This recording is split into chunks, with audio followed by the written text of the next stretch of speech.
C'est loin. Ça y est. Vas-y. Bonjour à toutes et à tous, j'espère que vous m'entendez bien et soyez les bienvenus dans ce webinaire sur l'accompagnement social des restructurations organisé donc par RH Partners.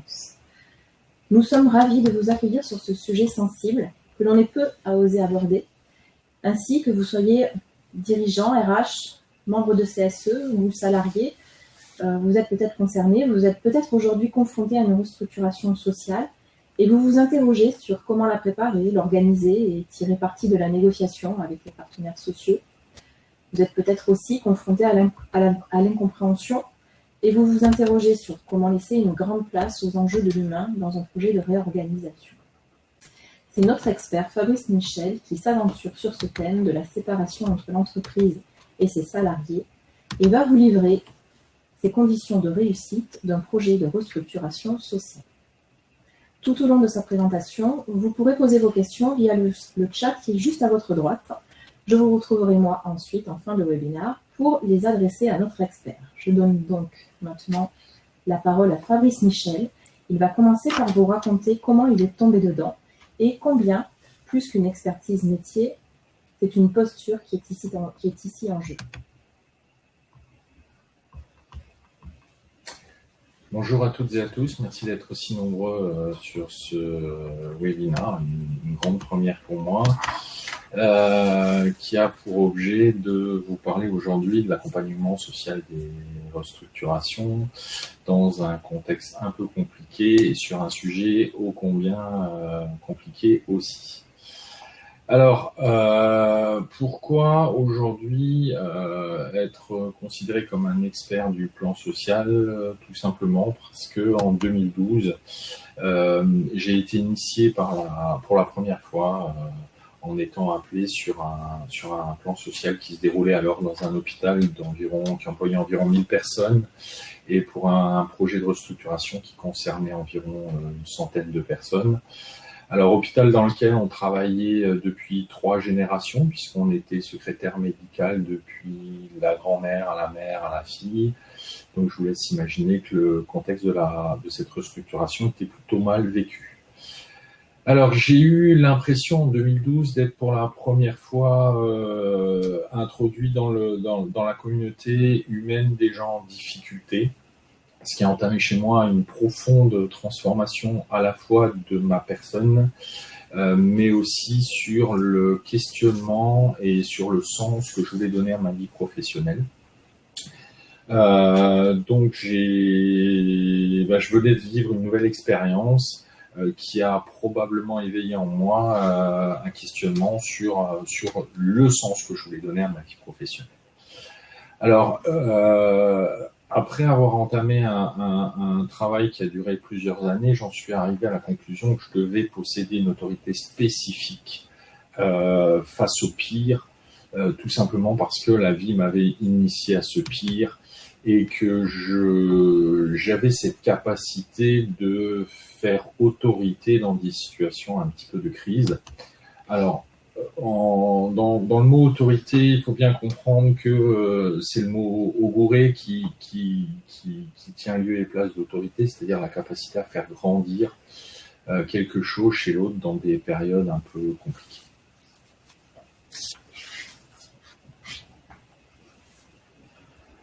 Alors, le monde de l'entreprise, un petit constat sur le monde de l'entreprise aujourd'hui. Donc, je pense qu'il n'aura échappé à personne que nous sommes dans une situation extrêmement complexe.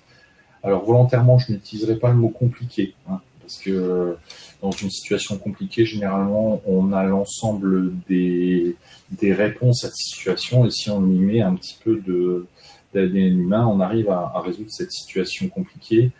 Or, nous sommes dans une situation complexe. Le complexe veut dire que c'est peu ou pas connu et donc on ne sait pas trop comment ça va se dérouler par la suite.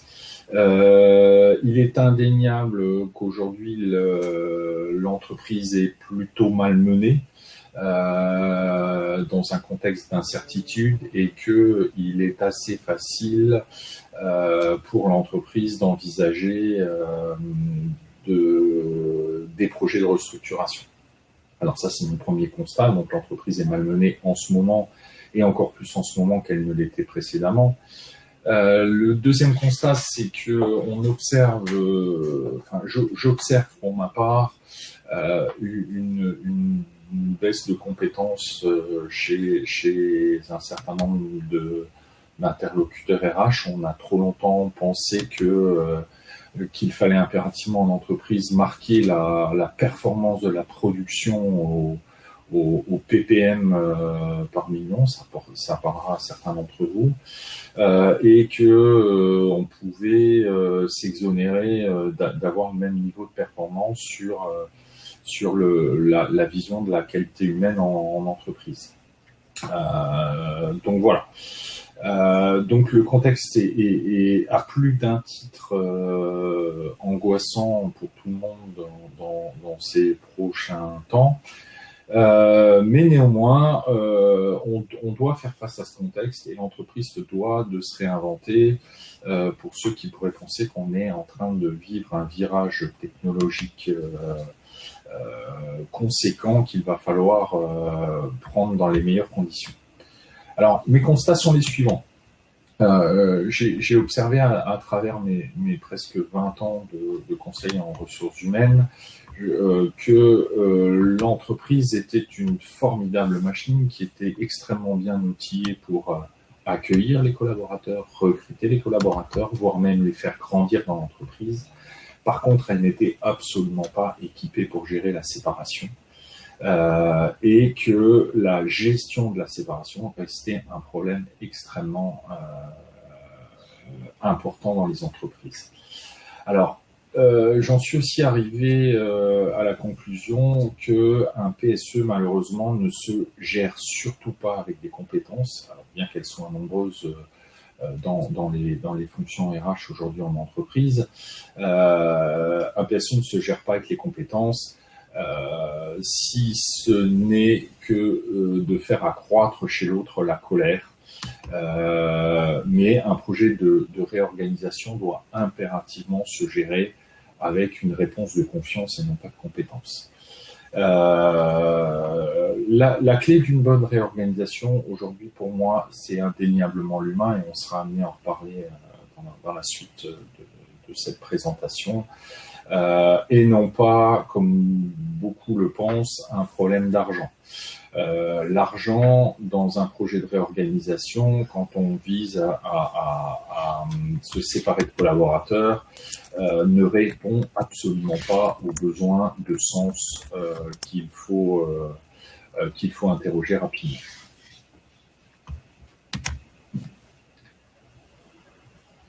Alors, j'aime à dire assez régulièrement que lorsque je travaille avec un client, j'aime être considéré comme un partenaire et non pas un prestataire.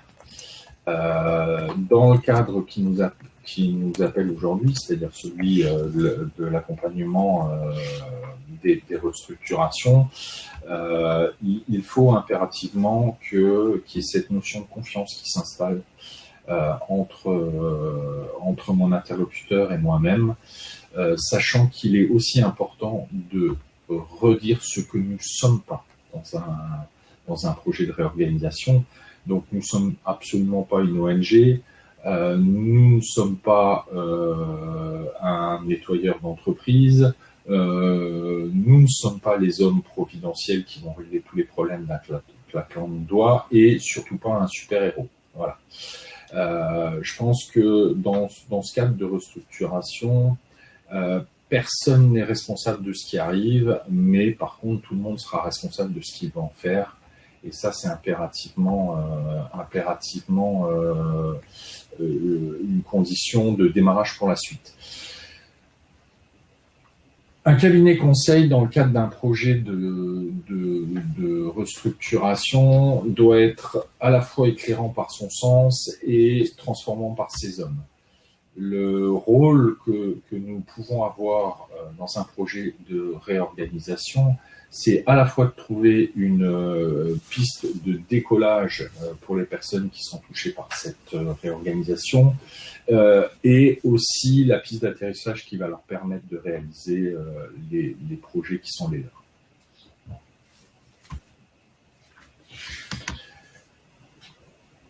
Alors, le succès, c'est d'aller d'échec en échec sans perdre son enthousiasme. Alors, la vraie question dans un projet de réorganisation d'entreprise, c'est comment on va pouvoir transformer ce moment qui apparaît comme un moment de crise en une opportunité pour le futur. Moi, je considère aujourd'hui que dans le cadre de ce projet de réorganisation, derrière chaque personne, il va y avoir une histoire différente et qu'il sera extrêmement important de prendre en considération l'entièreté de cette histoire pour pouvoir procéder à un accompagnement qu'on va considérer sur mesure. On a trop souvent pensé que l'accompagnement, c'était impérativement vite de retrouver un poste souvent similaire à celui qui était occupé à la personne dans les meilleurs délais et en faisant fi de l'histoire qui amène les personnes à gérer cette situation complexe.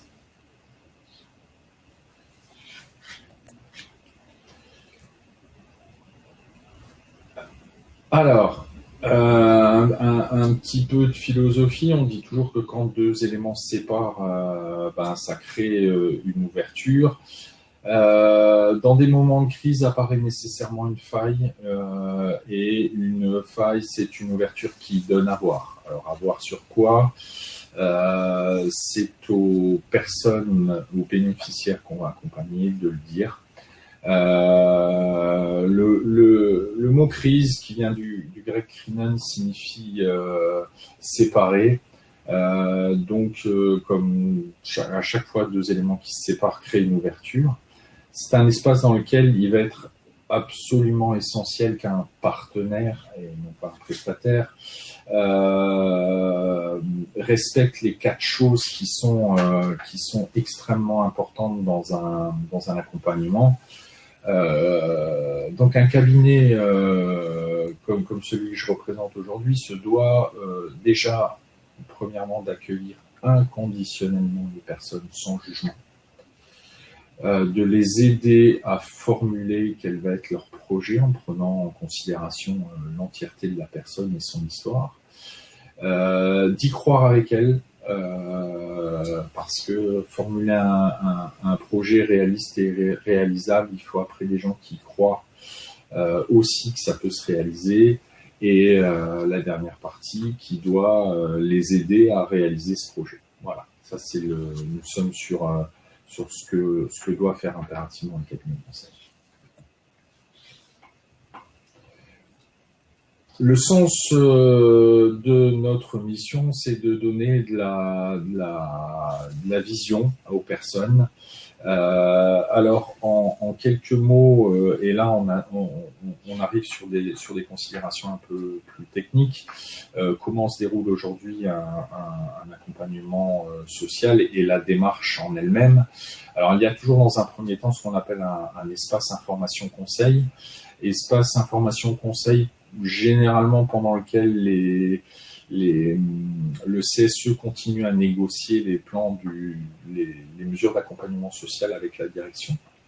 Et cette première phase d'espace, elle est destinée à accueillir les gens, à leur donner de l'information et surtout généralement à accueillir un niveau d'angoisse qui va crescendo dans l'entreprise. Donc cette phase d'information conseil précède ce qu'on appelle l'antenne mobilité ou la cellule de reclassement, comme vous préférez. Et pendant toute cette phase, on va devoir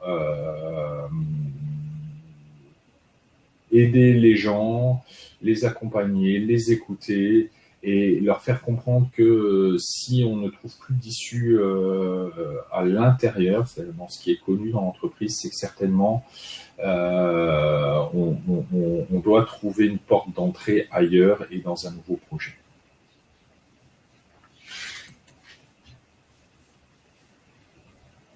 Alors, il est aussi dans un cadre ou dans un projet de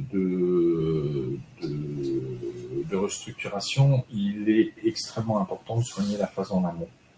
Cette phase en amont, elle a plusieurs objectifs, et notamment celui de diminuer le nombre de postes impactés dans le cadre d'une réorganisation.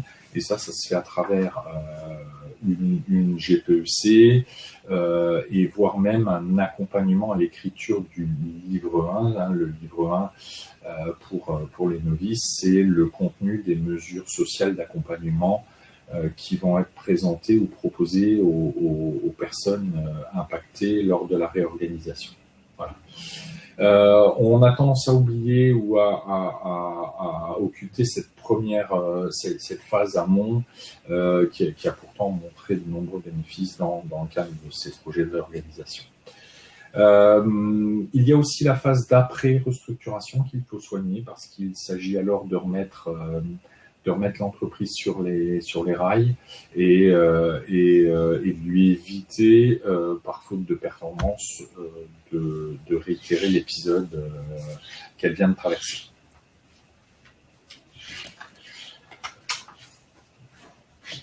Alors, l'espace information conseil, c'est un espace d'accueil des gens dans un cadre de confidentialité où on reçoit les personnes qui sont à ce moment du projet de réorganisation potentiellement impactées par le projet de réorganisation.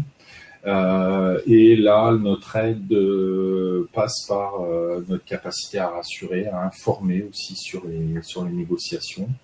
Dans un certain nombre de cas, on accompagne aussi la mobilité interne, c'est-à-dire on aide les gens à se repositionner sur des postes en interne au sein du groupe. Pour d'autres, ça va être la mobilité externe, c'est-à-dire faire face à une possibilité de retrouver un poste ailleurs et rapidement, et on les aide à commencer une phase de réflexion sur ce que va être leur projet futur s'ils veulent être impactés par le plan de licenciement. Alors pourquoi un espace information conseil? Parce qu'on y trouve des questions qui peuvent aller de je n'ai aucune idée de ce que je peux faire ou de ce que je vais envie de faire par la suite. Donc là, pour nous, c'est le Graal, la question où on sait qu'on va pouvoir s'appuyer aujourd'hui sur nos compétences humaines et professionnelles pour aider les gens à répondre à cette question. On gère l'angoisse. On gère la colère, car la colère manipule toujours l'homme dans ces phases de réaction. On aide ou on commence à imaginer ce que va être le futur. Pêle-mêle, on y répond aussi à des questions sur des logiques de retraite. On considère qu'aux alentours de 56 ans, il est assez légitime de se poser la question d'une retraite. Quand est-ce que j'ai fait une carrière longue, comment et techniquement comment, et voilà. Et donc tout ça se fait pendant la durée de l'espace information conseil.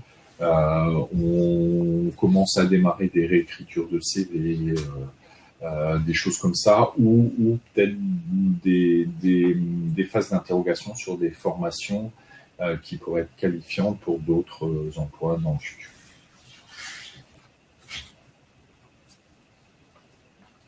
Voilà.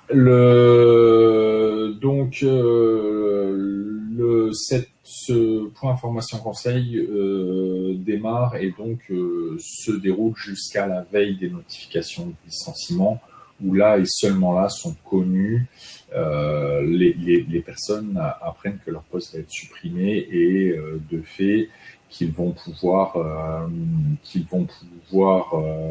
être accompagnés sur la cellule de reclassement. Il est aussi important de comprendre que ce point information conseil, qui notamment accueille la mobilité interne et la mobilité externe pour ceux qui auraient trouvé un poste ailleurs, a vocation aussi à diminuer le nombre de postes impactés lors du projet de réorganisation. et donc elle est souvent primordiale dans un certain nombre de projets de réorganisation. Alors, une fois que les personnes ont reçu leur notification de licenciement, à ce moment-là, on va rentrer sur une cellule de reclassement dont la durée peut être variable, mais souvent négociée entre les membres du CSE et la direction de l'entreprise pour la suite. Et là, il est important de comprendre que la signature de RH Partner et ma signature plus particulièrement est celle de l'humain. Et de tout l'accompagnement humain qui va se dérouler pendant cette cellule de reclassement. Je redis, cet accueil inconditionnel, avoir la capacité de croire au projet avec les personnes, de les aider à les monter, de les accompagner pendant cette phase de cellule emploi. Je crois qu'il est important aussi qu'on reprenne ou qu'on réfléchisse sur la posture de l'accompagnant. La posture de l'accompagnant, je donne souvent cette image, c'est la personne qui va accompagner, c'est le consultant qui va accompagner des personnes qui sont en train de traverser un tunnel. Ce consultant est porteur de la lumière et il se doit d'éclairer le chemin qui précède notre bénéficiaire. C'est-à-dire que nous ne sommes pas là pour pousser les gens dans le dos, ni pour les tracter vers un projet qui viendrait à ne pas être le leur. Et ça, il est extrêmement important de le garder à l'esprit.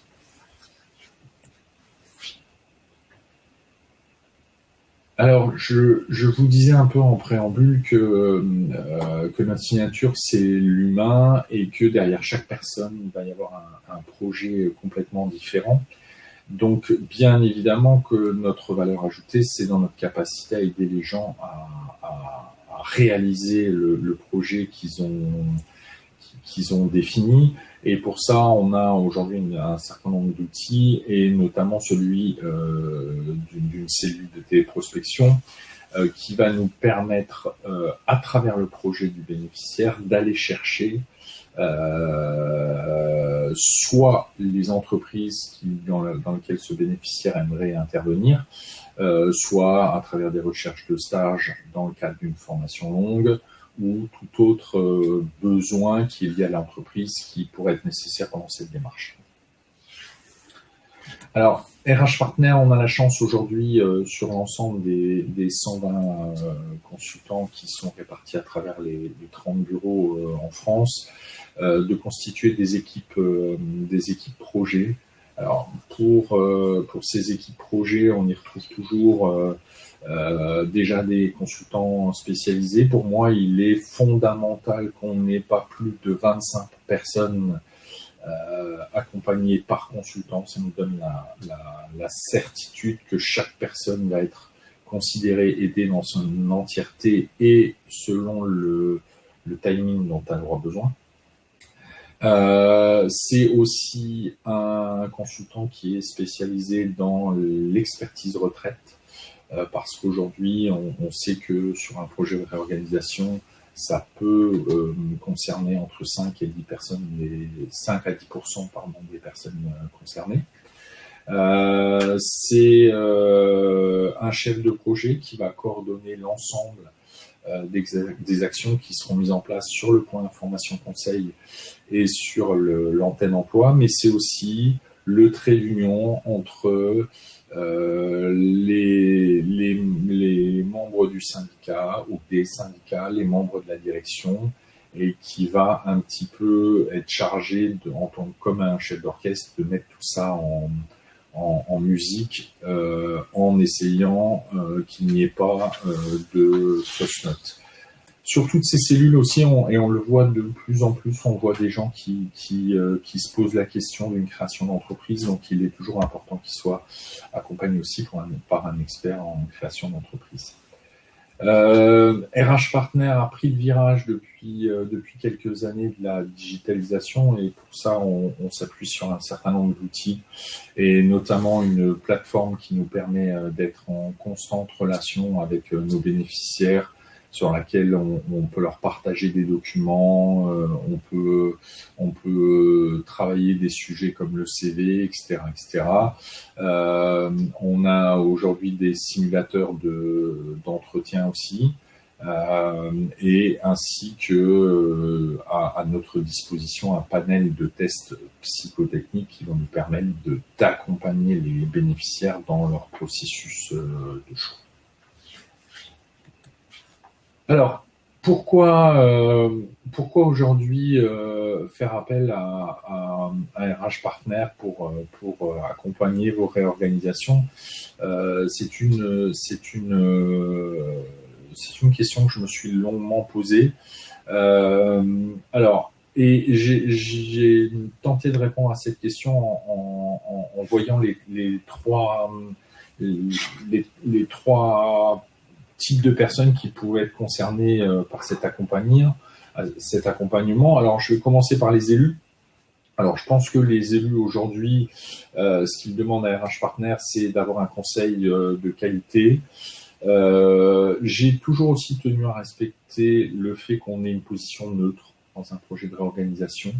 On est un peu comme la Suisse, c'est-à-dire qu'on est en capacité de dire à des élus des fois qui vont un petit peu trop loin dans les phases de négociation pour quelque chose qui est plutôt bien établi aujourd'hui, c'est que face aux enjeux, il y a des jeux. Que l'exagération peut être un levier de puissance dans le cadre des négociations et que à cela, on essaye toujours d'apporter une réponse de compétence pour essayer de ramener le débat à des négociations saines.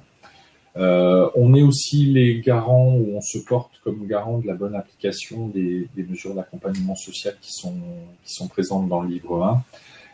Et pour nous, c'est extrêmement important. Pour les bénéficiaires, c'est-à-dire ceux qui sont entre guillemets victimes du projet de réorganisation, je vous redis ce qu'on leur doit, c'est une écoute inconditionnelle, des consultants qui savent pour beaucoup que plein de choses sont réalisables. Donc notre rôle, c'est de les aider à réaliser leurs rêves. Et les aider tout au long de la réalisation de leur projet. Le troisième volet, ce sont les directions d'entreprise.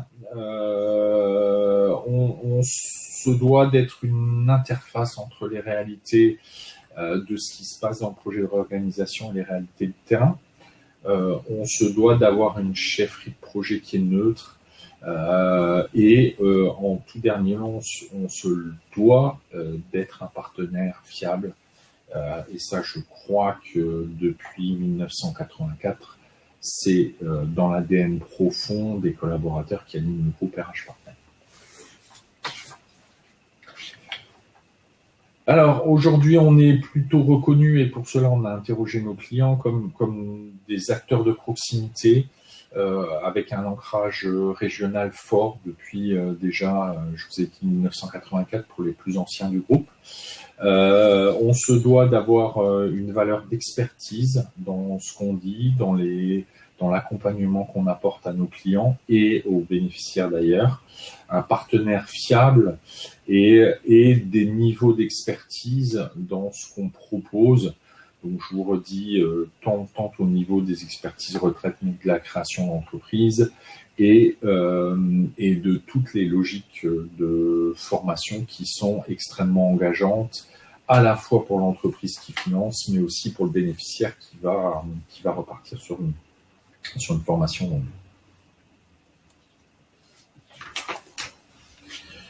On a des engagements qu'on a aujourd'hui formulés, nous, sur une charte qui est d'assurer l'accompagnement de chaque personne qui le voudra bien. Ça, c'est important aussi. Dans une démarche qui l'amènera jusqu'à trouver une solution. C'est de réaliser pour chaque bénéficiaire un accompagnement sur mesure. Donc, vous l'aurez compris à travers mon intervention aujourd'hui. Aujourd'hui, ce qui est important pour nous, c'est l'humain et tout ce qui va avec. Et j'ai envie de vous dire qu'on ne sait pas faire autrement. Ou pour nous, il est extrêmement difficile de faire autrement. c'est d'accompagner les gens dans la mise en œuvre de leur projet, d'être réactif aussi, parce que généralement on fait appel à nous dans des situations qui sont, je vous l'ai dit tout à l'heure, à la fois et compliquées et complexes, et qui demandent de notre part une réactivité du premier instant. Donc généralement, quand on nous donne le feu vert, on arrive à se déployer dans le cadre des projets de réorganisation sur 24 à 48 heures. D'être toujours dans le cadre éthique de notre profession. Là aussi, je vous redis que c'est des choses qui sont profondément ancrées dans notre ADN.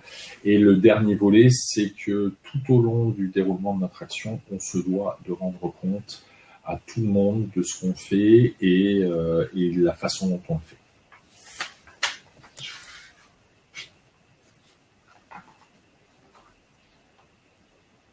Merci à vous pour cette demi-heure passée à vos côtés. Et maintenant, je laisse place s'il y a des questions, même piquantes. N'hésitez pas à me poser toutes les questions que vous voulez. Effectivement, on a quelques questions. La première, c'est Nathalie qui la pose. Elle demande si, Fabrice, vous auriez une référence sur la gestion du déceptif. Ah, le déceptif. Des références, on en a, on en a plusieurs. Je veux dire, à partir du moment où on considère la personne dans son entièreté. Le problème, c'est je vous le disais un petit peu en introduction, c'est le genre de sujet sur lequel il ne faut pas avoir une réponse de compétence, il faut avoir une réponse de présence, il faut savoir écouter, il faut savoir accueillir, et moi, je considère qu'on a gagné quand on a transformé la colère en parole et la parole en vision. Donc, c'est à ce moment-là qu'on pourra gérer tout ce qui va, tout ce qui fait suite à l'annonce. Très bien. Ensuite, deuxième question, très différente. Quelles sont les aides financières disponibles pour l'accompagnement à la restructuration ? Alors, je vais vous faire une réponse. De Normand. Ça va dépendre de l'entreprise. Alors, le PSE en tant que tel est une obligation légale pour les entreprises d'une certaine taille. Maintenant, aujourd'hui, il existe des dispositifs, notamment au niveau régionaux, qui vont permettre une prise en charge partielle des projets de réorganisation, mais il est vrai que et c'est là que le bas blesse, c'est qu'aujourd'hui on estime que c'est de la responsabilité sociale de l'entreprise de financer ces réorganisations, et notamment l'accompagnement social qui va avec. Donc en réponse à cette question, je vous invite à faire appel à nous, parce que il est pour moi aussi fondamental de considérer que notre premier rôle, c'est un rôle de conseil, et que on a à charge de vous aider, de vous tenir au courant sur l'ensemble de la veille que nous opérons dans chacun de nos cabinets, et qui va nous permettre de vous donner un maximum d'éléments pour vous aider dans votre projet de réorganisation.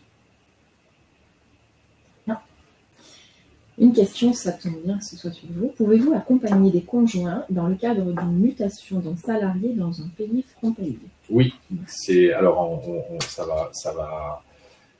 va dépendre, entre guillemets, dépendre de la frontière, mais si on parle des frontières qui entourent notre beau pays, oui, en effet, RH Partner est implanté, je vous avais dit, à un fort ancrage régional depuis le début de sa création. Et nous avons donc des cabinets qui sont souvent proches des frontières, et donc qui très souvent connaissent les problématiques d'autres pays, et que bien évidemment aussi dans un cadre j'ai peut-être omis de le dire d'ailleurs, dans un projet de restructuration, on offre aussi toujours la possibilité d'accompagner les conjoints, soit dans le cadre d'une mobilité externe du bénéficiaire ou autre. Voilà. Mais n'hésitez pas à préciser le pays dont vous parlez, parce qu'il y en a 2 au moins qui sont à peu près chers à mon corps, puisque proches des régions que j'ai la chance d'animer. Luxembourg, Allemagne et Belgique. Une autre question, quels sont les profils des consultants qui accompagnent les collaborateurs, des psychologues, des anciens RH Alors, la force du groupe RH Partner depuis toujours, c'est d'avoir plusieurs niveaux d'expertise dans nos cabinets. Donc, on y trouve bien évidemment des psychologues du travail, mais on trouve aussi des gens qui sont issus de services RH et du monde de l'entreprise, donc avec cette connaissance du fonctionnement de l'entreprise, et on y retrouve tout un panel de personnes aptes à accompagner le conseil dans les ressources humaines. On retrouve des gens qui sont issus de formation RH sur le master RH, on trouve des gens qui sont issus du monde de l'entreprise, et bien évidemment des psychologues.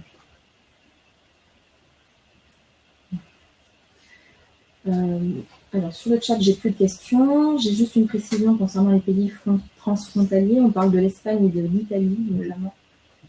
Donc,